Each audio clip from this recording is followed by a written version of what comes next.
Bonsoir et bienvenue en ce mardi 20 avril 2021 et nous en sommes arrivés ce soir à la méditation numéro 396 et plus particulièrement à la méditation numéro 110 dans le livre de l'Apocalypse que nous méditons depuis le début de cette année.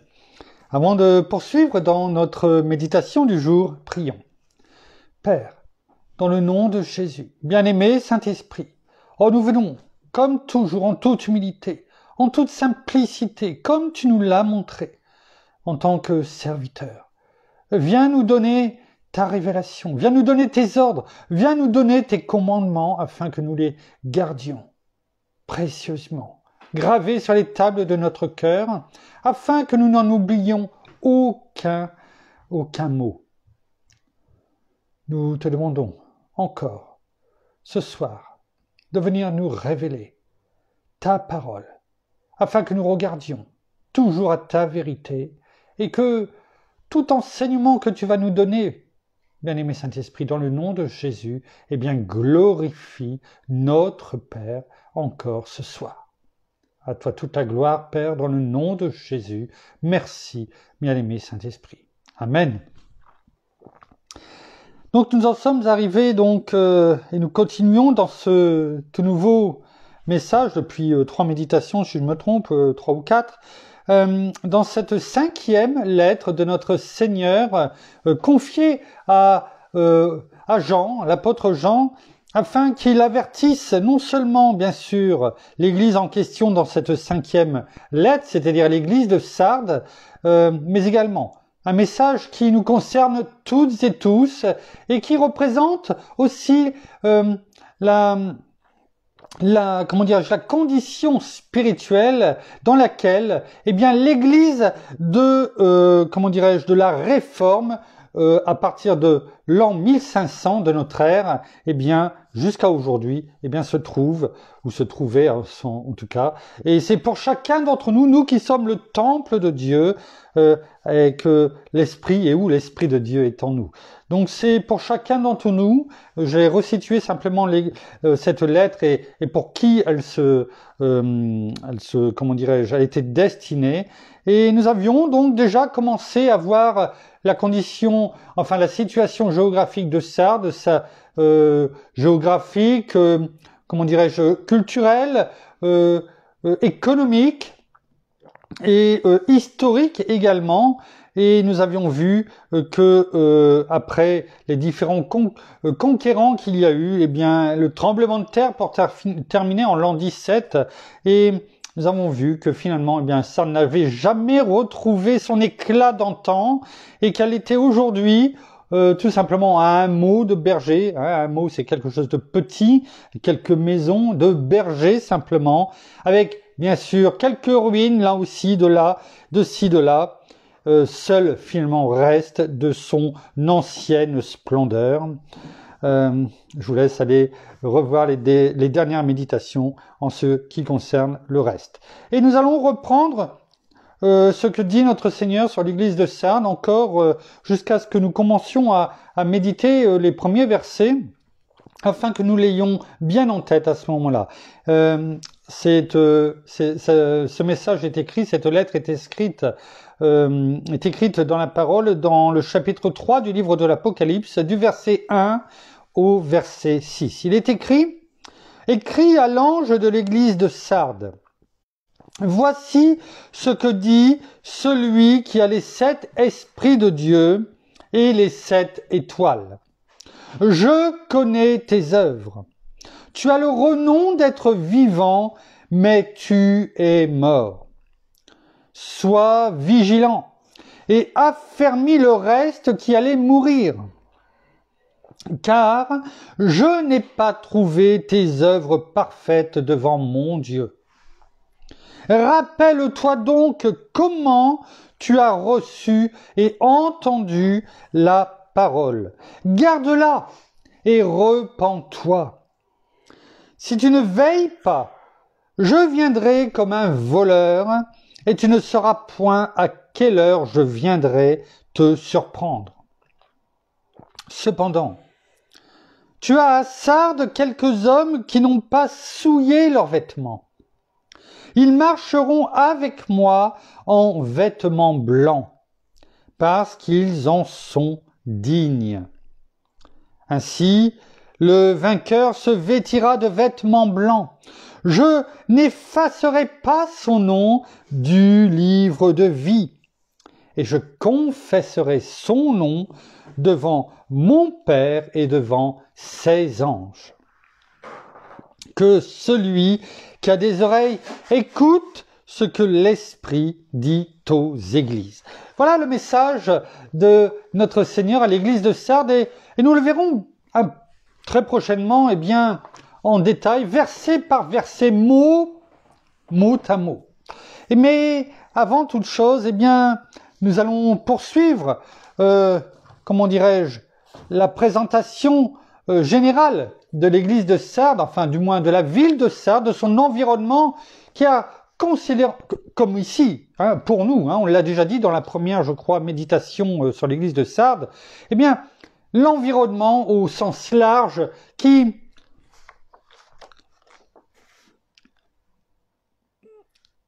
fait que comment nous nous comportons, où nous acceptons l'ensemble de notre environnement et nous nous comportons en nous laissant, comme l'apôtre l'apôtre Jacques le dit dans son épître, aller au gré du vent dans cette barque qui nous mènera selon le vent, sans gouvernail, à droite, à gauche, dans toute tempête, dans toute profondeur, au nord, au sud, à l'est, à l'ouest, qu'importe, peut-être sur aussi les récifs, ces rochers qui dépassent et où nous ne pourrons éviter. Ou nous nous laissons conduire, gouverner par ce petit gouvernail peut-être, mais ô combien important qu'est la parole, qui est notre bien-aimé Saint-Esprit, et qui nous amènera à traverser, oui, les mêmes eaux, les mêmes tempêtes, physiques, spirituelles, qu'importe, où il y aura aussi des rochers, des récifs, mais où le gouvernail de Dieu, la main de notre Seigneur, notre bien-aimé Saint-Esprit en nous, et qui nous fera passer au travers de la tempête, qui nous fera éviter les écueils, les récifs, afin que nous nous brisions pas dessus. Oh oui, nous avons ce choix, mais l'environnement, en tout cas, aura toujours, bien entendu, non pas son mot à dire, mais comme la parole le dit, nous sommes de ce monde, et donc nous devons vivre avec notre monde, mais nous ne sommes pas du monde, car nous sommes, depuis notre nouvelle naissance, nous sommes enfants de Dieu, nous lui appartenons, nous faisons partie du royaume de Dieu, aussi bien pour les célestes, mais aussi terrestres, et ceci pour l'éternité. Et ça, c'est important. Alors, nous avons vu donc la situation géographique, économique, historique, et il nous restait à voir, maintenant, le point de vue religieux. Bien sûr, c'est extrêmement important, parce que, aussi bien au niveau de l'église de Sardes, mais le point de vue religieux au sens large, la religion, on va dire, comment se comportaient les Sardiens et les Sardiennes, j'en déduis en tout cas. Et on avait vu, je crois déjà, on avait parlé, qu'au bas de cet éperon rocheux, il y avait déjà différents cultes qui se faisaient, notamment on avait parlé de Cybèle, si je me trompe pas. Et effectivement, Cybèle était, en tout cas, ou est, si on se passe au présent, parce que c'est aussi pour notre temps, ce message, Cybèle est la patronne de la ville. Et j'aime bien le présent, pourquoi ? Et on va le voir, notre Seigneur utilise beaucoup pour cette lettre le présent. Donc ça montre bien que c'est pour chacun d'entre nous, et c'est aussi au travers de ces divinités dont nous allons parler aujourd'hui, peut-être demain aussi, mais en tout cas aujourd'hui ça c'est sûr, ces divinités qui peut-être ne portent plus le même nom aujourd'hui. Certes, mais est-ce que cela veut dire qu'elles sont moins présentes ? On le verra et la réponse sera apportée. C'est peut-être pour ça que notre Seigneur parle beaucoup au présent dans cette lettre. Alors, Cybèle, effectivement, est la patronne de la ville. Ne vous inquiétez pas, soyez sans crainte, c'est ce que nous dit notre Seigneur au travers de sa parole, soi-disant au moins 365 fois, je ne les ai pas comptés, mais toujours est-il que tout cela, nous allons le voir au fur et à mesure, les uns après les autres, afin que nous comprenions qui sont ces divinités et la répercussion sur l'église de Sardes, sur la ville de Sardes et sûrement sur nous aujourd'hui, comme nous l'avons fait pour les Nicolaïtes, comme nous l'avons fait pour cette prophétesse que nous avons vue pour l'église de Thyatire, cette Jézabel, et nous avançons dans notre connaissance. Et Cybèle donc est la patronne de la ville, dont le temple se dresse au bord du Pactole. Donc en bas, imaginons la scène, fermons les yeux s'il y a besoin, pour ceux qui n'arrivent pas à imaginer les choses. Il y a cet éperon rocheux dont la ville de Sardes est située sur son promontoire. Et en bas, au travers de cette ville de Sardes, et tout en bas, continue et coule le Pactole. Et en bas, il y a ce temple qui est dressé à l'hommage de cette divinité qui est Cybèle, qui n'est pas Cybèle en deux mots, on est bien d'accord. Cybèle, c'est Y-B-E accent grave L-E. Mais il n'y a pas qu'elle. Il n'y a pas qu'elle qui a son temple en bas, au bord de la rivière Pactole. Il y a aussi, bien sûr, Zeus. Tout comme on l'a pu le voir pour l'église de Parme, où il y avait le trône de Zeus, on a pu passer pas mal de temps dessus, et je vous renvoie aussi dessus, on va pas revenir sur Zeus en lui-même, qui a été pour en tout cas le dieu des dieux pour eux, avec des petits dés à chaque fois. Zeus, il possède aussi son sanctuaire. De même que Proserpine, là aussi, on va le voir. Il y avait beaucoup de temples, beaucoup de divinités là-bas, à Sardes. Eh oui. Cybèle, quant à elle, est réputée, on va la voir plus en détail un peu plus loin, on reste sur le côté général, est réputée pour être la restauratrice. Elle restaure. Et la guérisseuse des malades. Mais également génératrice de la vie, en tout cas pour les morts. Voilà ce que représente Cybèle pour toutes ces personnes. Mais comme partout ailleurs, son culte, ainsi que un autre encore, celui de Bacchus, on va juste le voir après, celui de Bacchus, engendre quoi? Une immoralité abjecte. Alors on va voir le premier que l'on va regarder ensemble aujourd'hui. Je ne sais pas si on pourra en voir beaucoup, mais c'est Bacchus. Est-ce que ce nom vous dit quelque chose? Je pense que, au moins, pour certains en tout cas, le nom, peut-être que vous n'arrivez pas à dire qui il est, mais il est toujours aujourd'hui présent. Voilà, mon épouse dit, c'est quelque chose avec du vin. Effectivement. Qui est Bacchus? Qui est Bacchus? Alors Bacchus, parce que on est d'accord, en ce temps-là, il y avait les divinités grecques et il y avait les divinités romaines. Et finalement, est-ce que elles étaient différentes? Non, c'était les mêmes. La seule chose, c'est que les Romains, qui sont arrivés après, on parle du nom romain, Bacchus, mais en fait, ils ont pris simplement l'entité grecque, le même, et ils ont donné le nom romain, tout simplement. Mais le dieu qu'ils vénéraient était le même pour eux, simplement avec un nom différent, un grec et un romain.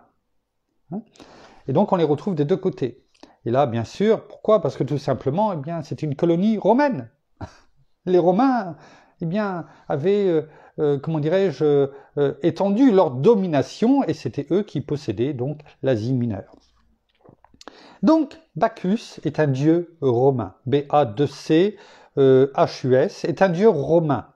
Correspondant à qui? Du côté grec, à Dionysos. Hein. Et Bacchus, effectivement, comme le disait mon épouse, a un rapport avec le vin. Eh bien, c'est le dieu de la vigne, du vin, et bien entendu de tous ses excès, de la folie et de la démesure. C'est toujours le cas aujourd'hui. Hein. Bacchus est toujours celui que l'on met et qui représente la figure du vin, de la vigne et de tout ce qui entoure, bien sûr, les excès, la folie qui entoure ce Dieu. Il est représenté, et peut-être pour certains, vous avez pu déjà le voir, non seulement au travers d'images, mais au niveau aussi de statues. Et dans quelquefois les fêtes qui sont faites autour du vin. Et il est souvent représenté à moitié... Pardon? Vêtu. Il y a la moitié vêtue, il y a l'autre moitié dévêtu. S'il est à moitié vêtu, il est plus, je dirais, de moitié dévêtu. Hein? Avec un verre de vin dans une main et entouré de raisins.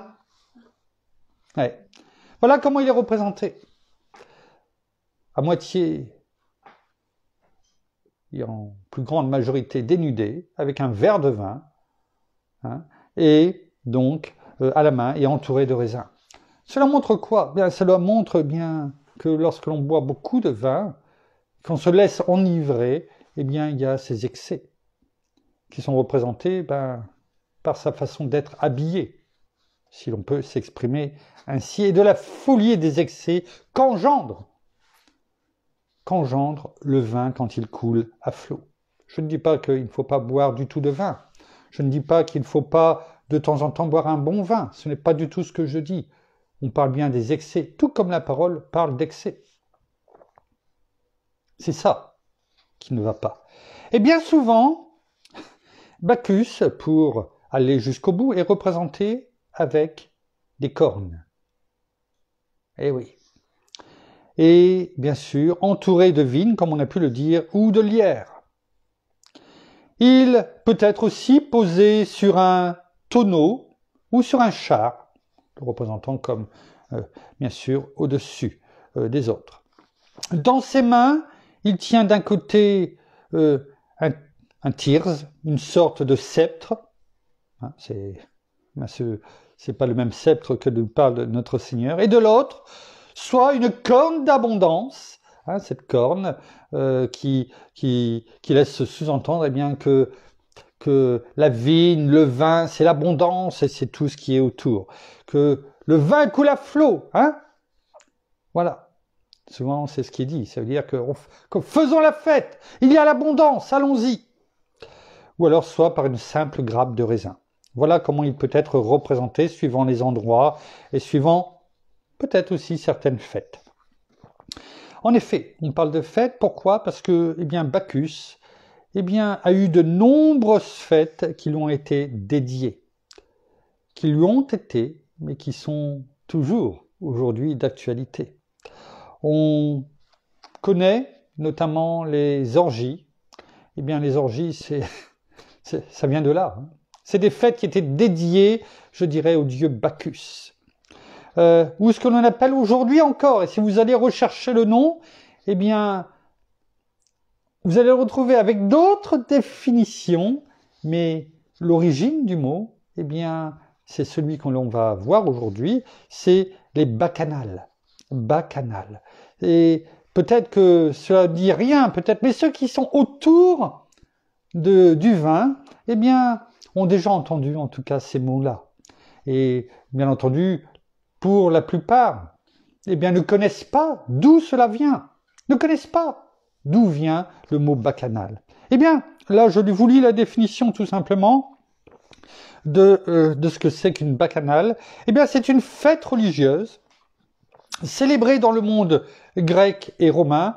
Il y avait même inscrit à côté dans l'Antiquité. Mais je l'ai retiré. Pourquoi?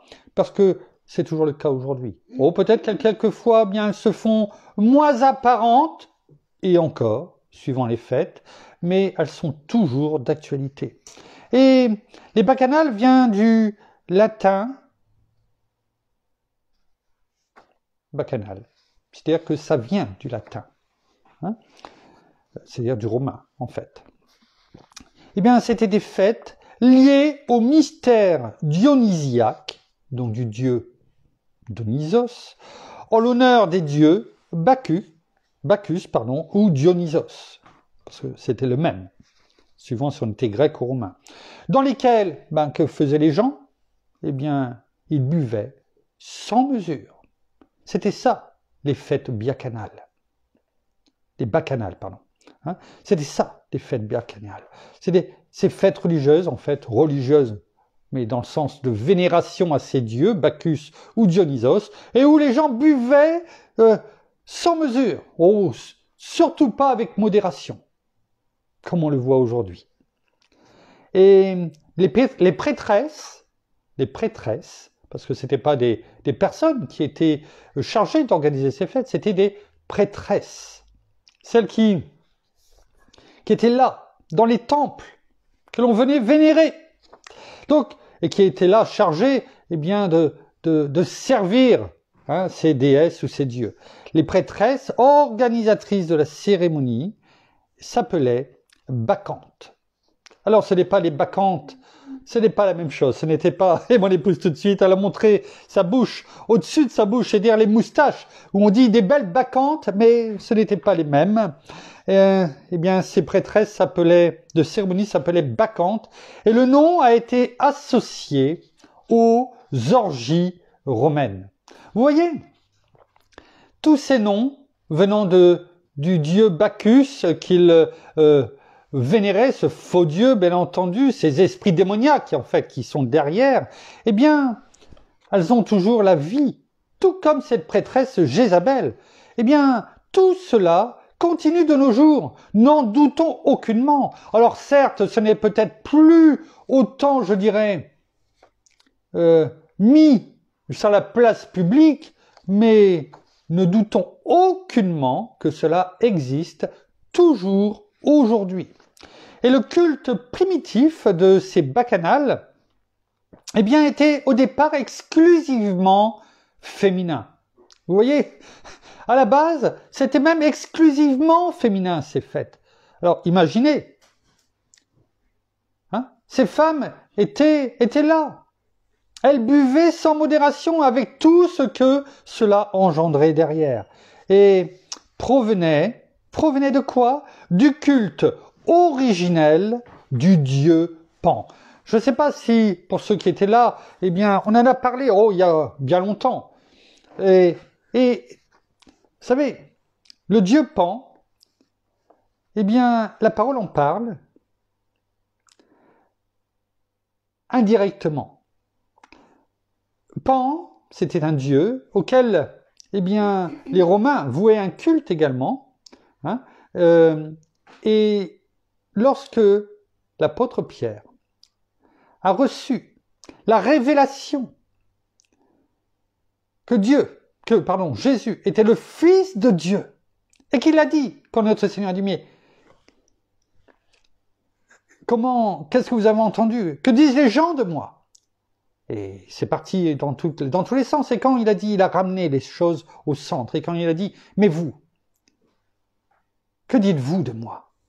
Et Pierre tout de suite a reçu cette révélation que notre Seigneur a dit, ce n'est pas de toi, c'est de notre Père, de Dieu lui-même que tu as reçu cette révélation quand il a dit, eh bien, toi Seigneur, tu es le Fils de Dieu, le Fils du Dieu vivant. Eh bien, quand il y a eu cette révélation a été faite à Banias, qui est aujourd'hui, quand vous allez chercher le nom, c'est Césarée de Philippe. Et à Césarée de Philippe, eh bien, il y a une grotte.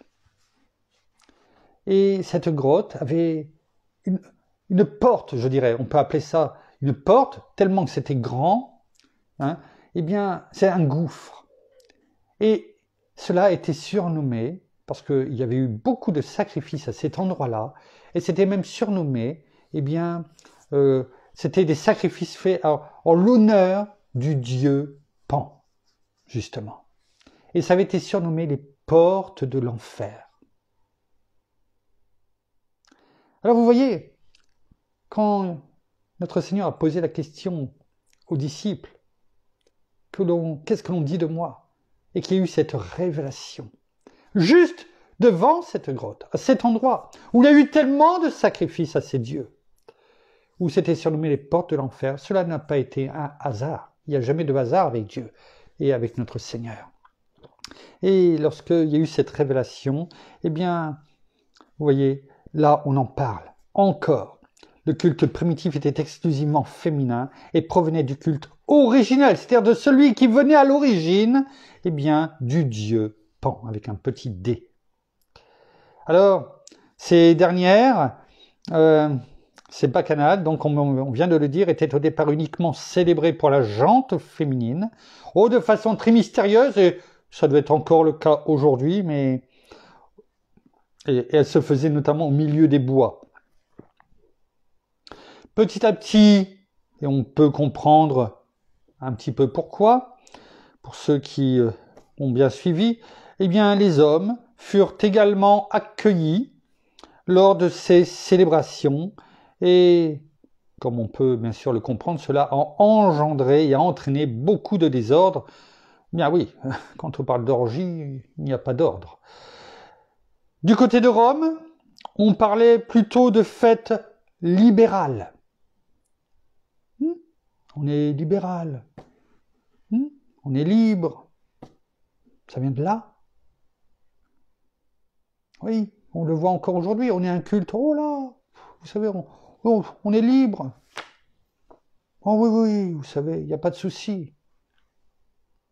Où les Romains et Romaines se lançaient dans des discussions souvent bien indécentes. C'est ce qui accompagne le vin. Hein. Une personne qui, peut-être à l'origine, entre guillemets, parce qu'il y a ce que l'on montre et il y a l'intérieur, eh bien, apparaît assez propre sur elle-même, on va dire, cette personne, eh bien, aussitôt qu'il y a un peu de vin, eh bien, souvent, cela révèle vraiment la personne dans sa bassesse.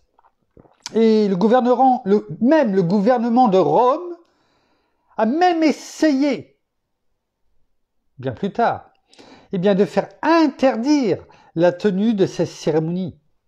Vous voyez, jusqu'à quel point, pour que Rome, alors qu'il y avait les notables qui se vautraient dans toutes ces fêtes, eh bien, pour que Rome ait essayé de faire, comment dirais-je, interdire la tenue de ces fêtes, il faut déjà y aller. Ça montre à quel point c'en était arrivé, et ceci en publiant un décret en l'an 558 de notre ère.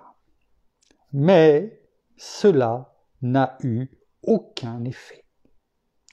Rien n'a pu arrêter eh bien, la continuité de toutes ces fêtes. Alors après, plus ou moins peut-être à la vue de toutes ces personnes, mais qu'importe. Vous savez, il y a simplement des invitations. Tout comme aujourd'hui dans notre pandémie, où tout est interdit pratiquement, et d'autant plus les restaurateurs, hein, qui depuis maintenant 15 mois bientôt, qui n'ont plus le droit d'ouvrir. Mais cela n'empêche pas, si vous avez suivi tout simplement l'actualité, eh bien que les élites eh bien, se regroupent et font des repas incognito, sans masque, avec des repas, je dirais, avec des sommes indécentes. Ouais. Donc vous voyez, ces fêtes continuent. Il y a avant ce qui se faisait devant, et il y a aujourd'hui ce qui se fait derrière le rideau, mais cela n'empêche pas qu'elles se poursuivent, et que ces dieux, ces vénérations que l'on fait, eh bien, continuent, parce que finalement, eh bien, cela fait vivre quoi? Tout simplement la chair. La chair et toute sa bassesse, tout ce que nous avons pu voir finalement dans les différentes lettres, et notamment avec les Nicolaïtes, hein, et Balaam et Balak envoient les filles, avec bien sûr tout ce qui va autour, l'alcool, etc., le vin qui coule à flot, cette Jézabel, tout ce que nous avons pu voir, tout ce que révèle eh bien, la bassesse de l'être humain lorsqu'il se laisse aller à ces vénérations vénales. Alors voilà ce que nous pouvons dire encore aujourd'hui, voilà ce que notre vie est aussi aujourd'hui, parce que le message est pour nous. Voici ce qui, et on n'en a vu qu'un pour l'instant, eh bien, constituer, eh bien, comment dirais-je, les vénérations. Mais pas que les vénérations, bien sûr, le quotidien, eh bien, des Sardiens et des Sardiennes, eh bien, on pourra petit à petit, et c'est bon d'insister, de voir cela. Pourquoi? Parce que nous comprendrons mieux le message ainsi, eh bien, de notre Seigneur à l'Église de Sardes, mais pour chacun d'entre nous. Merci Père, merci Seigneur, merci bien-aimé Saint-Esprit. Nous terminons par la prière. Non, merci Seigneur, et bien encore ce soir pour ta parole. Merci encore de cet enseignement. Merci parce que ta parole nous touche au plus profond de notre cœur et de nos pensées. Merci de nous éclairer. Merci surtout, eh bien, de te révéler à nous, à chacun d'entre nous.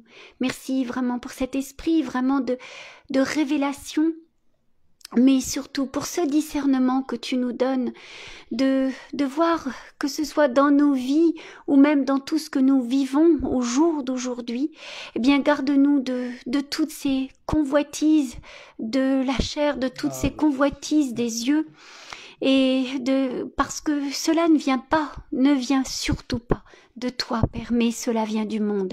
Alors refusons tout cela et surtout restons droits, intègres, justes et toujours nos regards, toujours tournés vers toi, et purifions-nous eh bien de toutes ces choses du monde, de toutes ces viles pensées, de tout ce qui peut aller tout autour, bien sûr, de tout cet esprit de servitude, mais aussi de tout esprit de séduction également. Et surtout, eh bien, que nous nous gardions de toutes ces viles pensées, que nous n'ayons qu'une seule pensée. Toi, Seigneur Jésus, notre Seigneur et notre Roi, toi qui as donné ta vie pour nous, pour le pardon de nos péchés, pour que nous ayons la vie éternelle. Alors ne nous laissons pas aller à toutes ces bassesses, à toutes ces choses du monde, à toutes ces convoitises des yeux, toutes ces convoitises de la chair. Et surtout, gardons toujours nos regards droits, tournés vers toi. Ayons vraiment cette pureté, non seulement dans nos vies, cette pureté dans nos cœurs, dans nos actions, dans tout ce que nous disons, dans tout ce que nous pensons, et surtout gardons nos cœurs toujours droits, sincères et justes et intègres pour toi. Alors soyez tous abondamment bénis, frères et sœurs, et soyez tous prudents, demeurez fermes dans la foi, dans le nom de Jésus. Amen. Voilà, ainsi s'achève la méditation de ce soir. On aura juste un petit message particulier juste après, eh bien, les bénédictions. Nous vous bénissons abondamment de toutes les bénédictions spirituelles dans les lieux célestes en Christ. Bien sûr, nous saluons comme à l'accoutumée nos amis au Québec, au Canada, en francophonie, en France, à Paris, bien sûr, et tout autour de chez nous. Et nous vous souhaitons à toutes et à tous une excellente soirée, fin de journée pour certains avec le décalage horaire, de soirée, un bon appétit, une très bonne nuit dans la paix de Christ notre Seigneur, qui nous la donne en abondance. Et nous allons vous donner rendez-vous, bien sûr, demain, au même endroit, à la même heure. Mais avant de nous quitter, mon épouse a un petit message particulier pour quelqu'un qui nous est cher. Oui, donc ce message eh bien, va tout simplement à notre fille, Lauriane, qui a son petit garçon. Donc à notre petit garçon, notre oui, petit-fils. Voilà aussi. Non, c'est même pas pour notre fille, Lauriane, finalement. C'est voilà. notre petit. Non, voilà. C'est notre petit-fils. Oui, mais je suis pas sûre qu'il entende. Oui, voilà. Mais si, il entend. Alors, je voulais simplement dire, voilà, à notre fille, de lui faire de gros bisous, puisqu'il a 2 mois pile aujourd'hui. Il est né le 20 février Et donc voilà, 2 mois Voilà, sont déjà et passés. comme vous le savez maintenant, pour ceux qui nous suivent eh bien, au quotidien, Oui. ben, pour chacun de nos petits-enfants, eh bien, jusque leur premier anniversaire, eh bien, nous leur souhaitons le mois anniversaire à chacun. On le fera, donc on le continue. Alors ça n'existe peut-être pas, mais nous on le fait. Nous sommes différents en tant qu'enfants de Dieu, et cela, eh bien, c'est une bénédiction pour nos enfants et pour nous. Donc, eh bien, nous souhaitons eh bien, remercier au travers de cela notre Père, notre Seigneur, notre bien-aimé Saint-Esprit pour ces bénédictions. Alors, bon mois anniversaire à notre petit garçon. Voilà, un Timéo. gros bisou de papy et mamie, puisque nous ne pouvons pas trop même pas trop, mais pas du tout même. Voilà. Et nous Oui, ne pouvons pas te famille, voir. Voilà, pour l'instant, vu tout le contexte, nous sommes un peu loin. Donc voilà, de gros bisous. Voilà. Voilà, à demain. Portez-vous bien. Au revoir.